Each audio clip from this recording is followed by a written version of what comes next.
G'day and welcome back to the SCP Show for round 6. We've got a full panel tonight and I'm joined by these guys again. And Joyce, welcome back to sunny Melbourne. I know, I'm on loan from Sydney. Yeah, it sounds as though you are. Yeah, how's life up in the big smoke? It's good. SuperCoach life isn't so good though. No, I heard it's not. I think you're going to tell us a bit more about that later. But to my left, Mick, how are you? Oh, my name right. You got your name right. Sorry, season. Cameron. I'm great, thanks, Paige. How are you? Very well. And Damon, how are we? Yes, I'm good. Calvin got a win on the weekend. Yes, thanks for mentioning that because I forgot about it already because I'm so used to losing. Yes, but I must mention as well, it looks as though he's dyed his hair. Yeah. He's dyed his hair, it's back to be brown again. Back to not red, it's never red. Yeah, I think that might be something about team policy at Sydney. That's why he got dropped. Yeah. I'm surprised I haven't grown a beard. But look, it was a big weekend in SuperCoach, and for me particularly, 2,218, which makes me the top scorer this week. Yeah. No one's celebrating that. Enjoy it while it lasts. Well, you know what?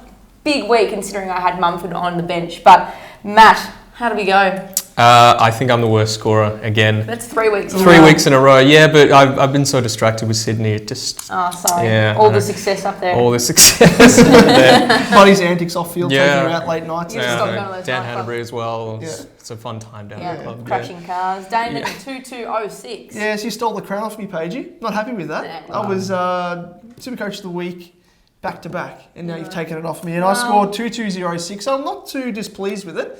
So it's I'm tracking along nicely. I'm getting in for solo this week and making a nice downgrade with the view to upgrade to maybe a Swanee or a Griffin. And I tell you what, there really wasn't much between you, Mick, and Joyce. Yeah, I only got chocolate hat of the week. 2164. And what did you end up with? 2177. 2177. Yeah, like you said, very close week between us all. And actually, the trades this week, I feel like this is probably the most important week for trades. Between us four, at least, because these scores are getting closer and closer and closer. It is getting to the pointy end, and it hasn't even gotten to the mid-year yet. One of us is going to dominate this. Yeah. But moving on to our very first segment, and this week we're taking a very stern look at the rookies, especially considering we've got so many that are on the bubble this week, and including those players that are starting to bottom out, and a few in particular that are going to start leaking money. So we're going to have a very stern look at that this week, and we're going to kick things off with Collingwood's Tom Langdon. $242,800 with an average of 60 at the moment. He's got a break even of 44, which is still very gettable, with Essendon on Friday in the Anzac Day clash, Carlton, and then obviously the bye. So at the moment, a lot of people sort of scrambling around asking whether or not we should be getting rid of Langdon. I don't think we should. No. Yeah, I think hold on to him for another week. I think the break even is very gettable, and probably another 2 weeks, I'd say. Yeah, if he can get to the bye, that is very, very good. Yeah, it's handy, definitely handy. But I think keep him. There's no really reason to trade him at the moment. No, definitely not. Absolutely. And another player is Dom Tyson. I think a lot of people are looking to downgrade and make a bit of cash. And he is priced quite nicely at $325,000, and he's averaging 64. Now the first three games? The first 3 games he averaged 103. And now in the past 2 weeks he scored 50 and 49. So he actually got subbed off as well. Yeah, so. yeah, he did, and that affected his score. But I think a lot of people should be considering him as a downgrade. Especially 98 break even. I don't know. I'm getting rid of him this week. I have to. Either way, downgrade or upgrade. This week he faces Sydney, of course, and they are quite renowned for restricting players in their scoring. So Definitely. Yep, and Xavier Alice is another one that's giving people headaches. And I don't understand why, and we've spoken about this before the show as well. He's at 278,100. He's got an average of 53. His BE is 101, which is probably the highest out of most of the rookies. He's missing 1 week, isn't he, with the calf strain? And I wouldn't get rid of him. Like, you just hang on to him. He's not going to go up or down That's true. next week. Only thing with that is the fact that he only scored 2 points on the weekend means that score of 2 is going to be rolling over for another 2 weeks. So that rolling average is going to affect his break even. Yeah. And it's going to keep it quite high. And if he does fail to reach that break even within the 1 week, it's just going to keep growing. And I mean, it's 100 break even for Alice, who he's only obviously gone over that once this year.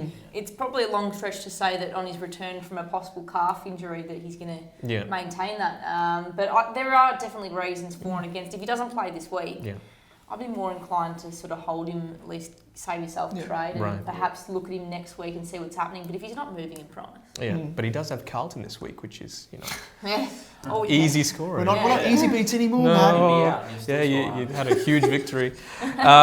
Luke Dunstan is the other one, 320,000, averaging 82, break even of 88. Next three against Brisbane, Hawthorn and Carlton, so 2 easy beats in there. And he started to... which two? Which two? But his scoring's gone down a bit. He was fantastic in the first 3 or so games. I'm keeping him. There's no way I'm trading Dunstan. He's got the capability of winning the Rising Star this year. So, he's staying. I think the other thing you look at as well is his job security. And when you consider, when we're looking at guys like, Langdon might go out of the side. Alice is touch and go with that injury. Dom Tyson is going to have good job security, but he's going to start leaking money this week.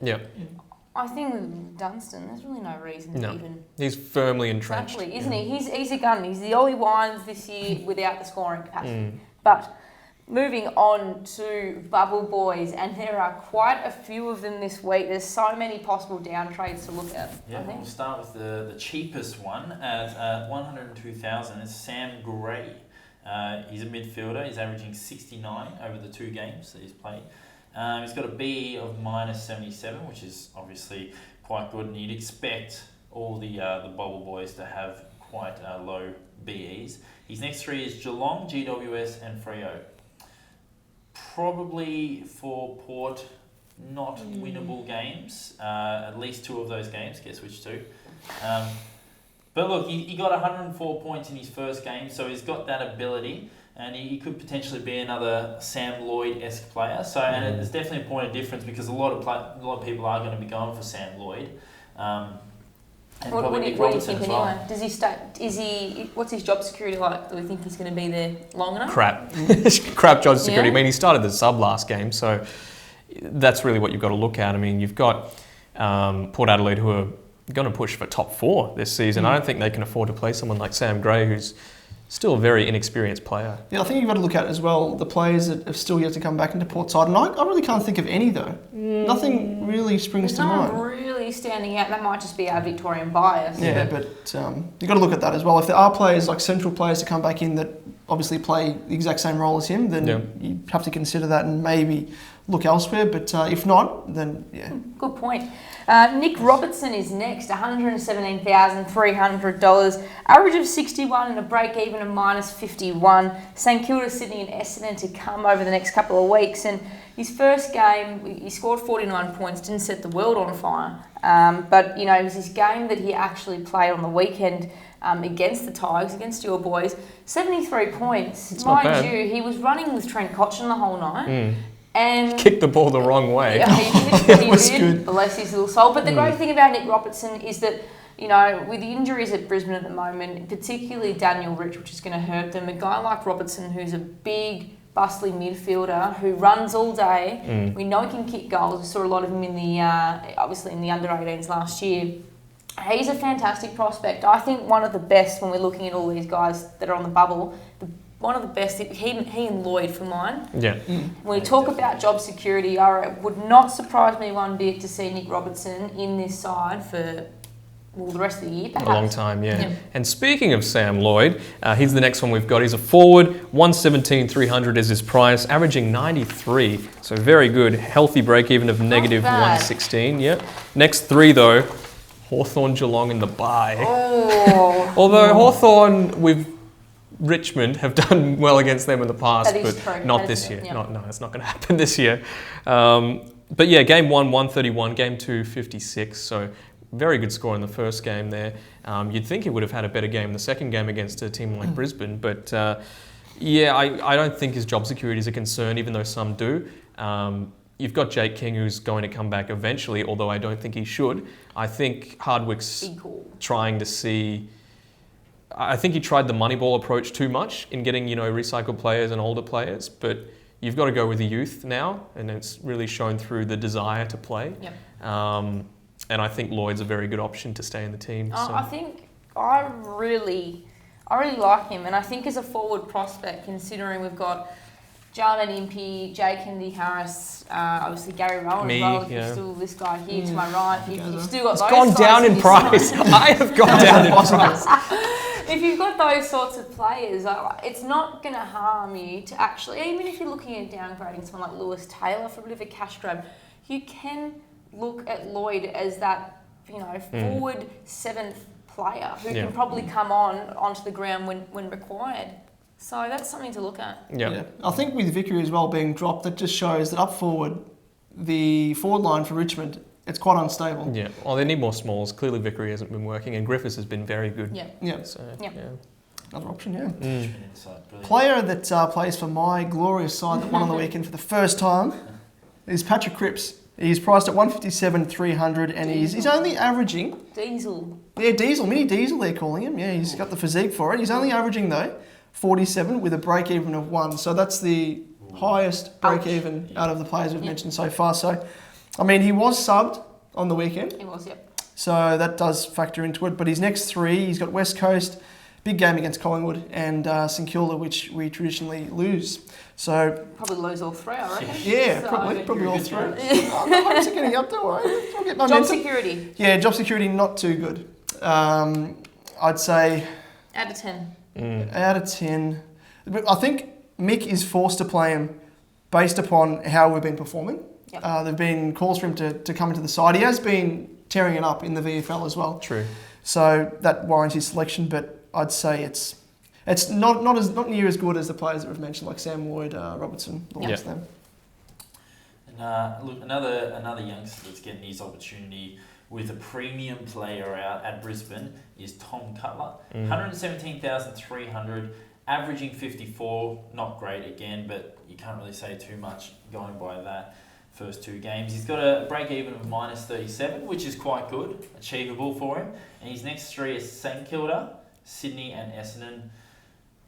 Bit of a mixed bag. Who knows if they'll win. I mean, the ball will be in their backline a lot at least. So yes. good. The only thing about him is when Hanley comes back in, which could be in the next couple of weeks. Hopefully this week.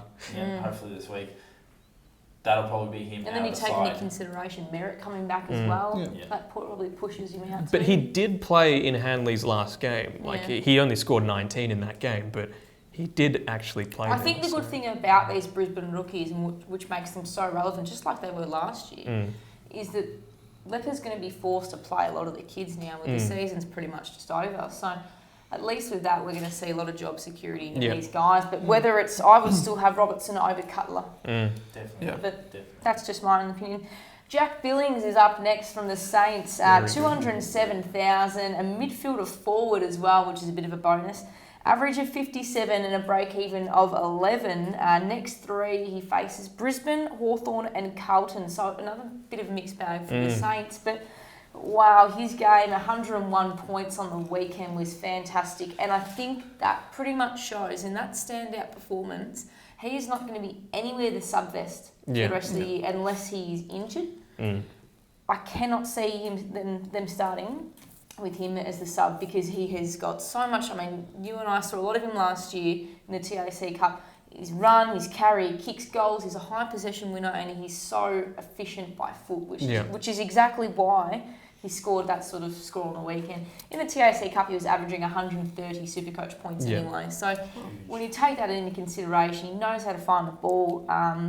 And it's really good that his second game is the one that he scored a lot in because that's the one that's going to carry forward. That's the one that's going to affect his break-even going into the future. I think it's a bit like, probably the way I'd put it this week, if you're looking at Jack Billings, and you should be, it's exactly like looking at Josh Kelly a few weeks back when everyone sort of jumped on him despite the fact that people were very cautious because of his high price tag. Do not let that fool you whatsoever when it comes to quality. Because Billings has got that in spades. I really think he's going to fly under the radar this week. Not many people looking at him because there's a lot of cheaper options. But job security is fantastic. Yeah, definitely. I was going to say there, he's actually got the highest break even, which is the only downside to him really. But the definite upside is that, like you said, he's a point of difference. Because not many people own him. No, definitely not. No. And last but not least, Patrick Ambrose from Essendon. He's a forward. 102,400, so the cheapest of the options that we've got there. And a lot of people really jumped to trade him in after his first pretty good game of 45 and then an 81, but he's actually injured at the moment, so I don't think Essendon's going to bring him back for a big game like Anzac Day. No, not at all. That's too risky. No, definitely too risky, so I would avoid him. Sucks for the people that actually bought him in when he was on the bubble and he was withdrawn. That was a bit of a heartbreaker. But he's definitely got the physique for AFL football, so He's one to keep in mind in the well. future, yeah. So maybe he might come in after their bye or something like that if someone's underperforming. So keep an eye out. Remember that he's on 2 games, so his price will change. And I think the massive thing we've got to look at here when you look at down trading this week and cashing in other rookies for those that are on the bubble, is that from here on end, you've really got to start looking now. These players, do not rely on them to play on your field. You are looking at them purely for a bench play, from a bench perspective here. You need to have longevity in the players that you're bringing in, because as the year goes on, and even now we're starting to see in the foreseeable future, there is no other player that's going to make their debut or at least be on the bubble for at least until mid-bye or post-bye. So this is really the last week to make sure that you're getting on rookies, but again, you have to treat them as if that you're using them as bench coverage, not on field. But if you've got a bit of cash to splash, like our man Mick here, $1 million man. $1 million man. you might not go for the rookies. You might go for the bargain buys, and I think you've got the first one there, I Mick. do have the first one. Alex Fasolo, our man. Our boy. Our boy. Bless you, Faz. You're right, he is When our you go boy. to the bar, don't ask for Coke. Ask for solo. That's Or as I say, got a cracker for solo. Oh, good. Got a cracker for Very solo. good. God, this is going to be joking. Tell us about the solo. tell me about Go to Alex. Now, he's sitting at 292,800. So he's gone up a fair bit. What was it, 60 grand? 65, I think, yeah. 65 Huge last jump. week. So, and he's expected to go up about another 80. Is that correct? Yep. Yeah. Something ridiculous. Yeah, he went up 80 and he's He went up by projected to 80. go up another Reverse 65. that. Yeah. Yeah. Went up by 80. Either So way, he you're got going to by make a lot of We money. know what we're talking about. And he's got 100. He scored 130 plus on the week. Lovely. 133, wasn't it? Yep. I think, if I recall correctly. He's got Essendon, big match. That's his real test. Okay, that I can see. Carlton, not a test at all. Like the buy, and, which is the week and, after. and the buy, and that's obviously the only downside. Now I didn't take him, and it's simply because I've already got 2 Collingwood players in the team plus Langdon on the bench. Didn't stop me. I couldn't resist. Yeah, and look, and that's another thing. Most people probably wouldn't resist. Yeah. So that's another No reason why I didn't self-control take him. here. And like you were saying before, Nick Robertson is probably the ideal choice now that you're talking about Fasolo and Sam Lloyd so much, because everybody's going to be jumping on those 2 guys. But not many people are probably going to be getting on Nick Robertson now that we've talked them up so much. Yeah. I don't know. I reckon with him, he's still one to...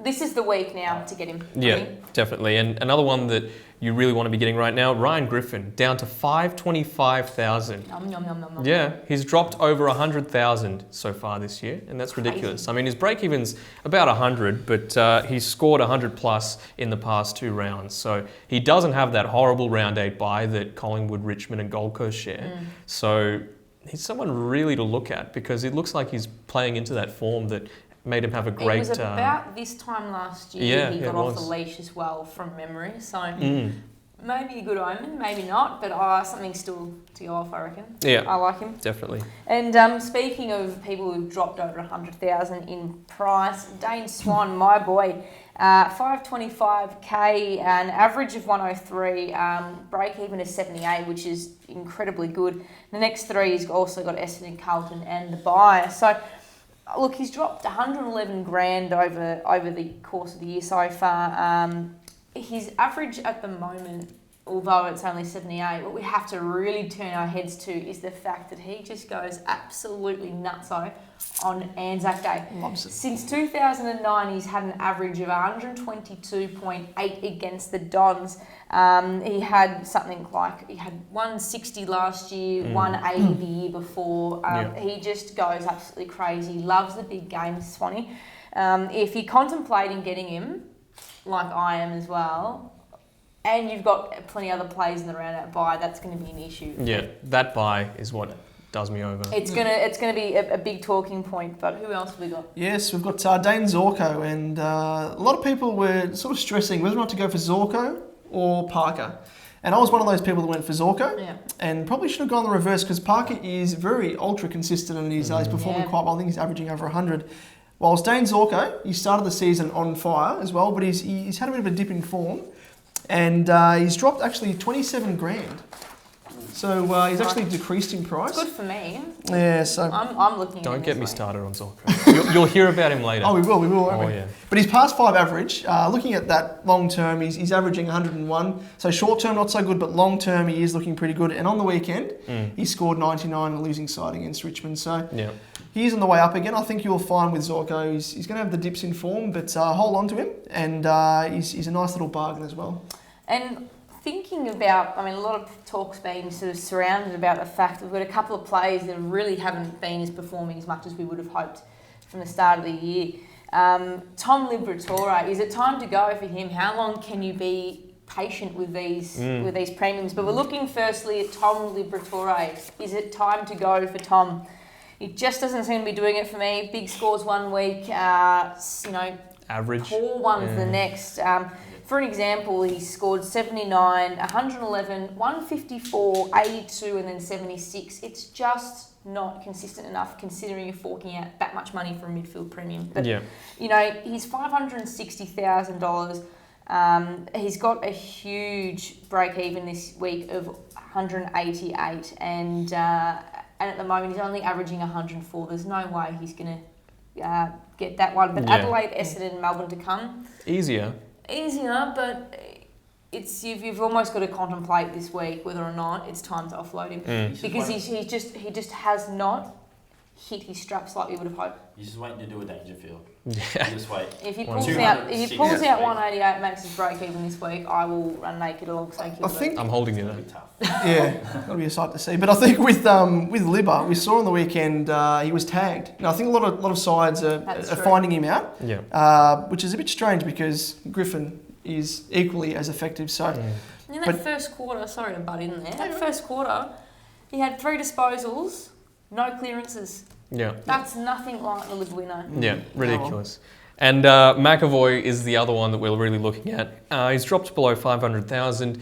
He's averaging 89. Not good enough. No. I had him at the start of the year. He comes up against Richmond, St Kilda and Sydney. I do think that he can do very, very well against Richmond because Richmond will likely be playing Sean Hampson.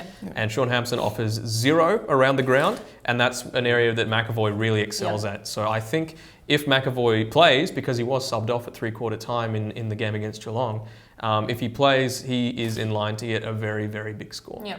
But I don't know, does he still look injured? A little bit, yeah. I think it might have just been the pace that they wanted because Geelong were outrunning them during that game. Yeah. So, last but not least. And Jared Roughhead is our last but not least. Scores of 117 to start the season, then 49, then 116, then 96, and now 41 against Geelong. And look, it's in my side. Again, that inconsistency is what's really frustrating people. If you have a look, I mean, realistically, 117, 116, and 96 you'd be happy with. It's just the drop, the massive drop, 100%. that Liberatore-esque drop. And you got to say, well, when's enough? You know? I've got to keep him. I've got him. I don't have him. I've got him as well, but I think at this stage of the year, you've got to concentrate on, the downgrades and using the money to upgrade. Not so much changing your premiums. That was sort of the first 3-4 weeks of the season. We're past that point. So if you've hung on to him now, I'd say keep with him. Yeah, exactly. And moving on to the big Q this week, and it's been something that you, the fans out there, have been asking us, is how should we be preparing for the buys that are coming up in the next couple of weeks? Now, the way we're going to run this segment, I'm going to ask the questions, and the panel here, we're all going to discuss them together. The first question: should we be trading these next few weeks with the view towards the buys? Does that implicate how we trade? Yes, I'm not trading in any round 8 buys at all. I'm the same. I wanted to trade in Swan, but I've got too many Collingwood players, so I'm opting for Griffin. So it is factoring. Mick? I didn't trade in Swan or for Solo, purely because I already got 2 Collingwood players. Yeah. Definitely Definitely. Well, I'm just copying the round 8 whitewash and taking Swanee anyway. So I could be a bad coach, but I could be a genius. We'll find out. Is it important to manage rookies and premiums pre and post buy? I suppose so. Like, I mean, you don't want to have, like we said, too many in one. Well, obviously you do. You don't mind, I don't care anymore. yeah, I think it's good to have a balance. But I mean, if you're suicidal like Paige is, and it looks like she's going for a league win instead of a overall ranking, Yeah, I've got a couple of people Then, that I get a bit payback for. yeah, So, Yeah, I think you've got to factor it in and manage both sides of the coin, and yeah, just go with it. Yeah, I mean, and this is the week to do it. You know, you want to trade out some of your mid-price or premiums that aren't performing right now for those rookies. And like we've spoken about plenty in this episode already, you got plenty to choose from. So. yeah, I agree with all that. How many trades should we have left ahead of the buys? Now, most people have got around that 24 mark at the moment. What should most people. Sorry. I thought I'd used a lot of trades, and I have 24 left. How many do you have? But hold on, if you use another 2 this week, This you'll be happens down to every 22. year. Every I'm year. at 21 after using 2 this week heading into the buys, because I am stocking up my my war chest, you could say. So heading into the buys with a bit of money. But that being, if we have a look at the actual number of trades, considering we've got 9 to use over the course of 3 weeks, how many should we have before round 8 kicks in? 20. Joyce? 20. Troy? 20? 20 is fine. Damon? I'll probably end up having about 18, but yeah, about close to 20. Yeah, I'd agree. I concur. I can 20. hear. Yeah, I'm around the mark. I think 20 is the good number.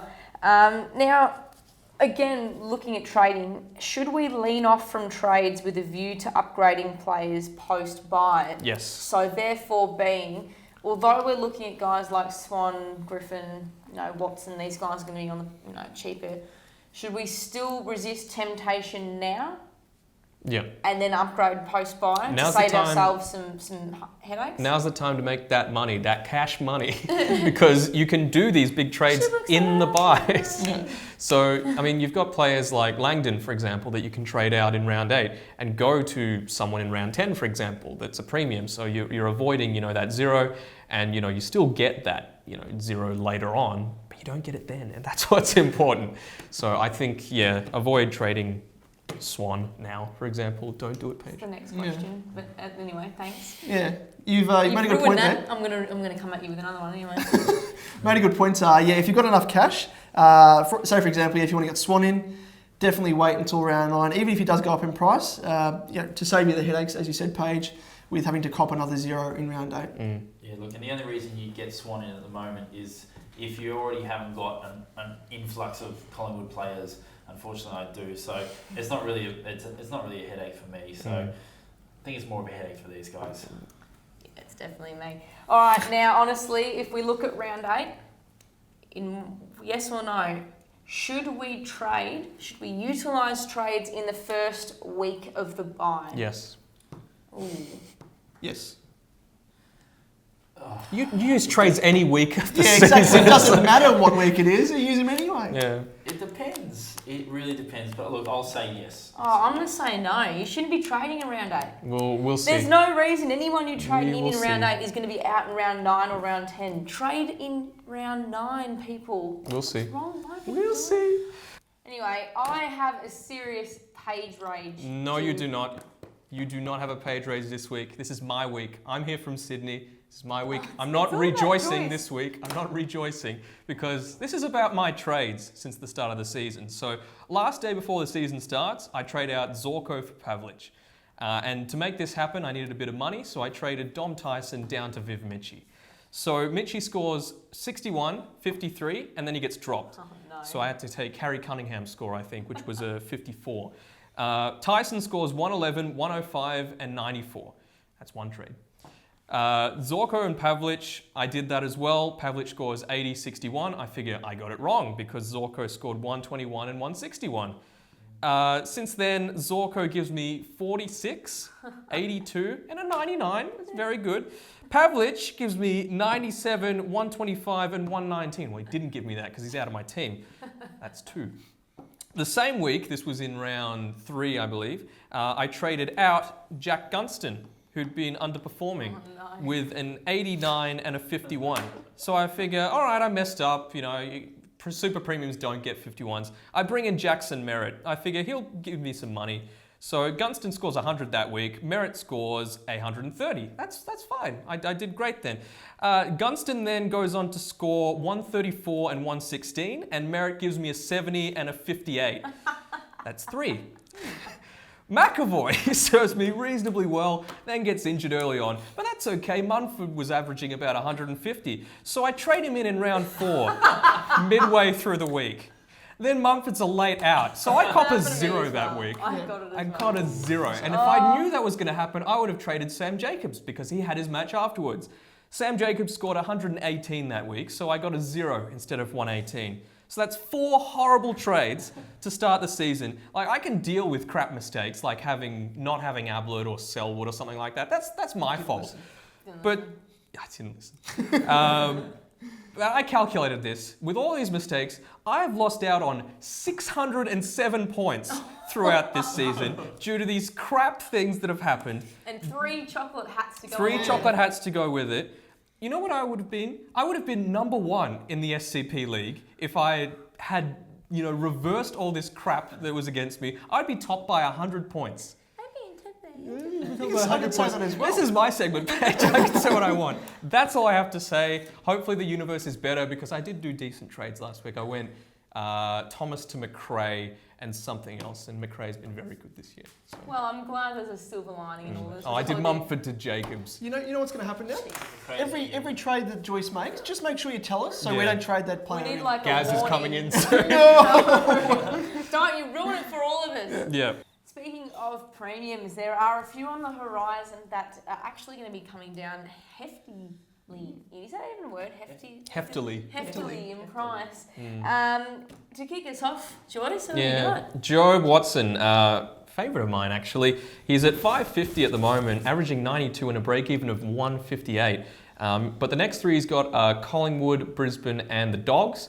So 2 easy teams there, and he tends to stand up against against Collingwood, 75 only against St Kilda, which really saw him drop down in price. So he could go to around that 500,000 mark, and do you think that's when you should be really jumping on him? Yeah, next week for me. I think next week's, look at him, 158 break even. There's no point paying 550 this week when he's going to drop at least 20 grand. Yeah. $1 million man, what's the verdict? Not getting him in this week. Gonna wait until he goes down. Another one, I'm gonna wait till he goes down. And this is a guy that I desperately wanted in this week. Is Joel Selwood, and it pains me to say this, that I'm going to wait another week or 2 for him, and I probably will even wait till after the bye, unfortunately. It makes me sad. Yep. He's a 640,100. He's been averaging 115. His break even is 180. Ouch. That's one ridiculous. crap game. And he might struggle against Port, who knows. Richmond. He scores very well against Richmond. So Richmond, keep that in mind. But his break even around then, who knows what it'll be? Probably still around that 160 mark. So look, he'll maybe wait till after the bye for that one. Yeah. It pains me to say. Hopefully he makes it that far. Imagine if I can trade in Ablett and Selwood in round 9. Imagine. That would be super. Just imagine. Imagine not starting with Ablett. Talk about Goddard. Imagine not starting with him. Yes, it's funny. We can talk about that all show. Anyway, Brendan Goddard, he's the next player. He's now priced at 514,000. So cheap. But he's expected to drop another 50 grand. He's got a break even of 199. 199.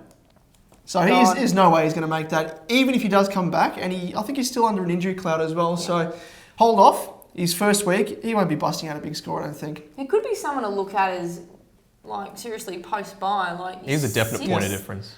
Or 7th midfielder. Yeah. Not even joking. He's a really good option. Anyway, Chad Wingard, 475, 800 with an average of 81 and a break even of 166. Plays Geelong, GWS and Fremantle over the next 3 weeks, and he dropped 36 grand this week. He dropped to the ground after Glass whacked him in there. And he dropped also to the ground. Look, I reckon he's going to be a seriously handy pickup. When you talk about that price, he's going to drop another 30 grand this week, which will bring him right down to 450. And considering that's Parker territory at the moment, Mitchell territory at the moment, he's around the same price. You could, in a couple of weeks, theoretically, if it works, you could almost be paying 100 grand more to straight swap Higgins to Wingard.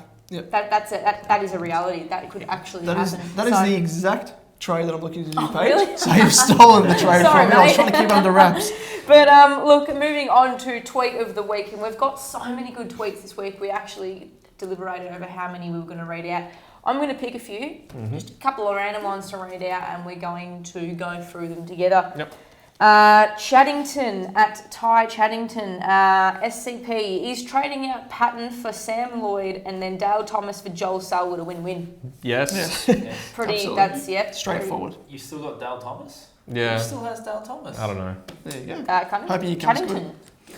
James Hanson, do you think trading out Dustin Martin and Luke Dunstan for Swan for Solo is a good idea? Do not trade Dustin Martin. What has he done? He hasn't been playing badly. He got an 80, and that was probably one of his worst scores of the year. Got to keep Dusty. Yeah. So much upside in him. Luke Ferguson, what should I do with McAvoy? Keep him or trade him? Your man. Ask BT.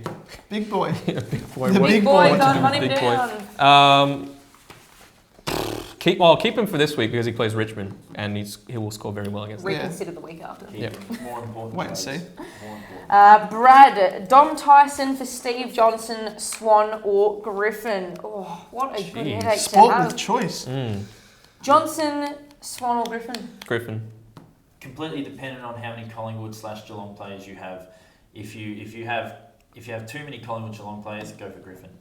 Yep. Easy. Yep. Easy. Stevie J for a point of difference, but he's on the higher scale of the price range there, so it's probably a little bit too expensive. Yep. For a bargain, yeah, as you say, if you've got too many Collingwood players, opt for Griffin. The Otherwise, vice versa. Mike Tulip, what do you think of Cale Hooker as a unique? He takes so many intercept marks, kicks heaps and hits targets now. He's had a very, very good year, has Cale Turn Hooker. around. Yeah. Sure, if you want him. He's become almost that sort of same scoring power as like Hibberd? Matthew Jench and Hibberd. Like that's the type of defender he is now. Yep. Yeah. Sure. I like him. Great point of difference. You're not going to find a much better one than that. Mhm. That's going to consistently score that sort of type. Samantha Jane, great to see a chick getting involved. Woo! What are your thoughts on Liberatore? 3 out of 5 sub 85 games and looks totally out of touch. All for backing premiums, but for how long? Well, I didn't back my premiums and it cost me, so you might want to back Liberatore for So a whatever he little says bit to the longer. opposite of. Yeah. Yeah, I think, as I said earlier, we're at the stage now where you've got to back your premiums in. You had your chance to get rid of him, so stick with him, and I think he'll come good. Mick? Yeah, look, I'm all for his inconsistent 154s. I'm fine with that. I'll Balances take out. that because the rest of my midfield is pretty solid. And Jake asks, is Tom Langdon cooked? Probably, but he can last another 2 weeks, I think. We want to see him get to the bye and then give him the flip. Yep. Yeah, that's the way to do it. That's Definitely. it. And that is basically all we've got time for this week. And unfortunately, you're back to Sydney this week, I aren't know. you? So No. these 4-person panels red are hair getting might few and make it. far in between. But until then, hopefully your side does well on the weekend, as does the team you support in the competition. Make sure you get around the Anzacs and donate this weekend with Anzac Day round. And we'll see you next week. Bye.